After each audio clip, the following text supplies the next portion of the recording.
Mais comment il va celui-là? Hein? T'as passé une bonne journée? Une belle matinée, un bon réveillon?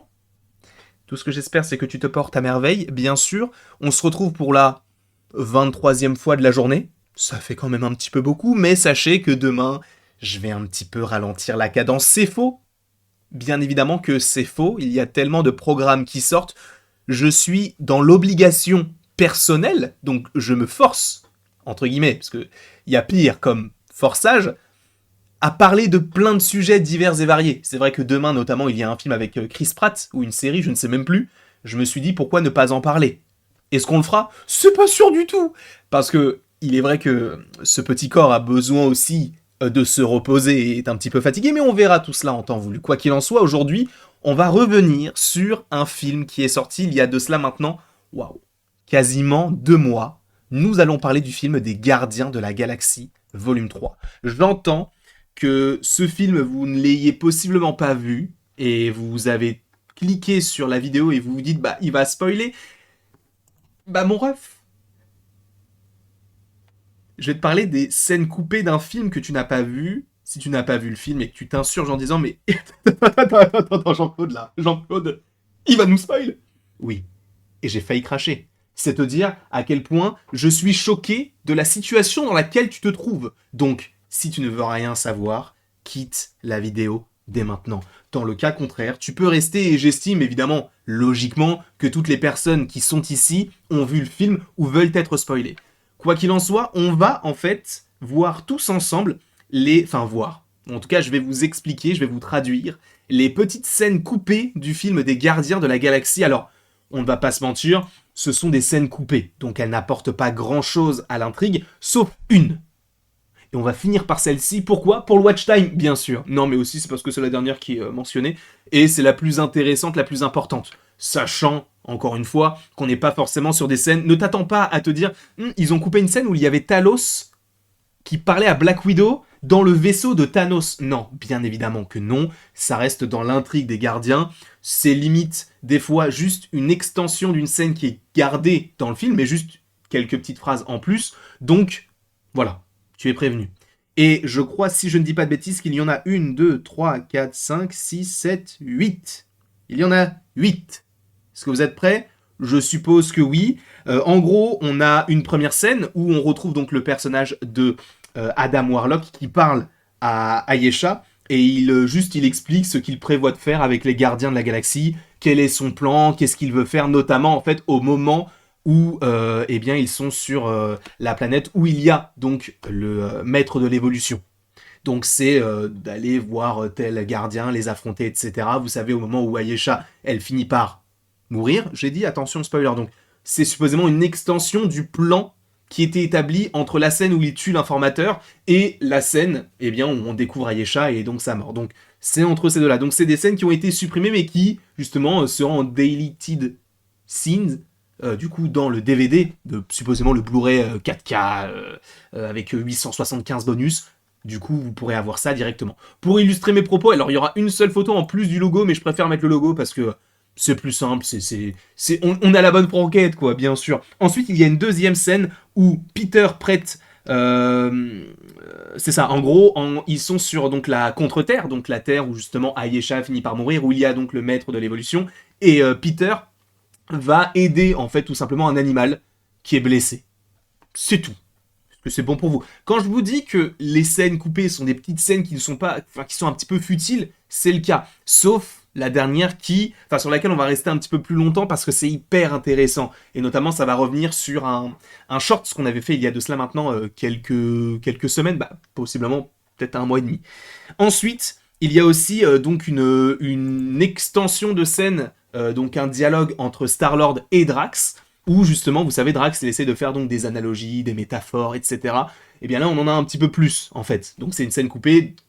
Vous savez que cette scène existe, notamment le moment où, c'est le moment où tu as le personnage donc de Mantis qui essaie de faire passer un message à Peter, et donc Peter se dit bah d'accord, c'est marrant ce que tu me dis, mais du coup Drax, c'est toi qui l'as imaginé et tout. Et Drax se dit bah oui, en fait je peux faire des analogies, des métaphores, et du coup il en dit quelques-unes qui sont dans le film, mais apparemment il y a une scène donc qui a été supprimée qui est plus complexe et plus complète avec d'autres analogies qui n'ont bien évidemment aucun sens puisque nous parlons de Drax, le Destructeur.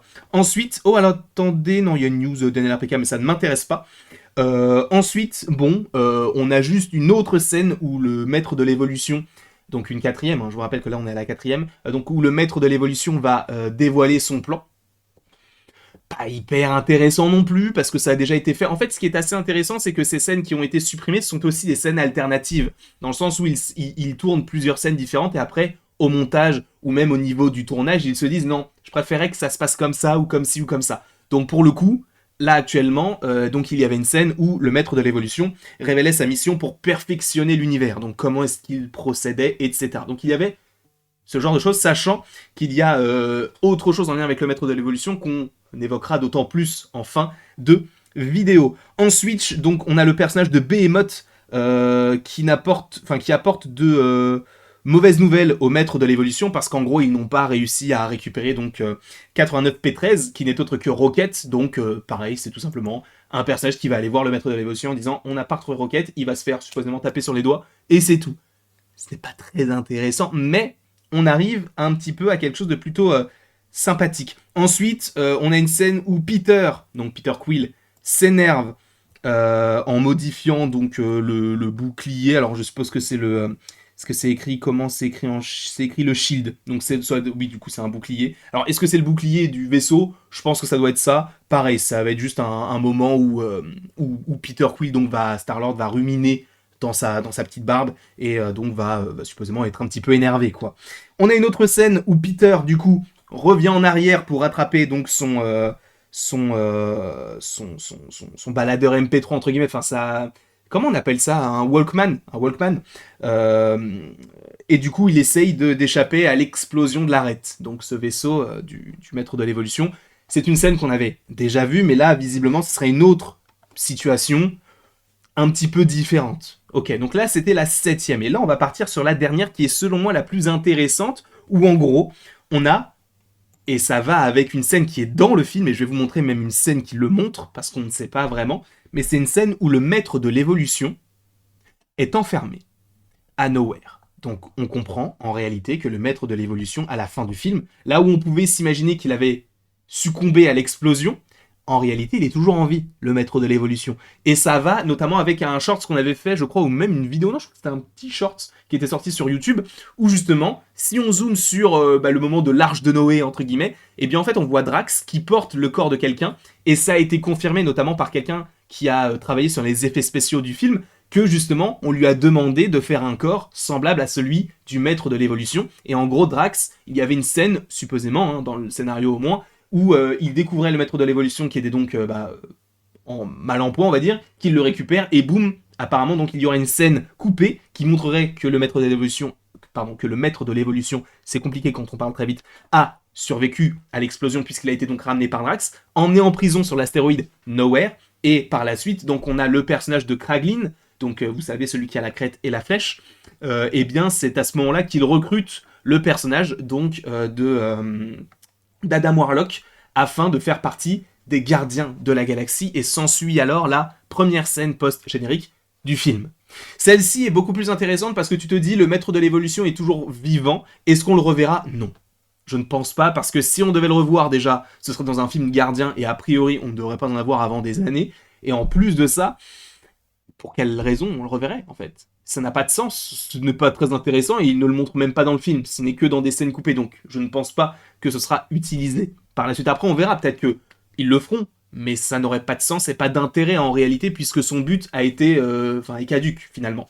Quoi qu'il en soit, j'espère que vous avez apprécié cette mini vidéo, c'était juste pour agrémenter un petit peu votre soirée, de parler un petit peu des gardiens, et je trouvais que c'était plutôt intéressant de confirmer que oui, ce personnage, donc du maître de l'évolution, a bien survécu dans le film des Gardiens de la Galaxie, volume 3. Quoi qu'il en soit, je vous remercie grandement d'avoir regardé cette vidéo. Sachez que ce soir, il n'y a pas de live, on peut se reposer aussi. Il y a quand même beaucoup de vidéos qui sont sorties aujourd'hui, donc je vous laisse avec ça, sachant qu'il va falloir que je tourne de nouvelles vidéos, notamment sur Pixar, etc. Bref, je vous fais bien évidemment d'énormes bisous, et après tout ceci, il ne me reste plus qu'à vous dire à la prochaine, pour la prochaine.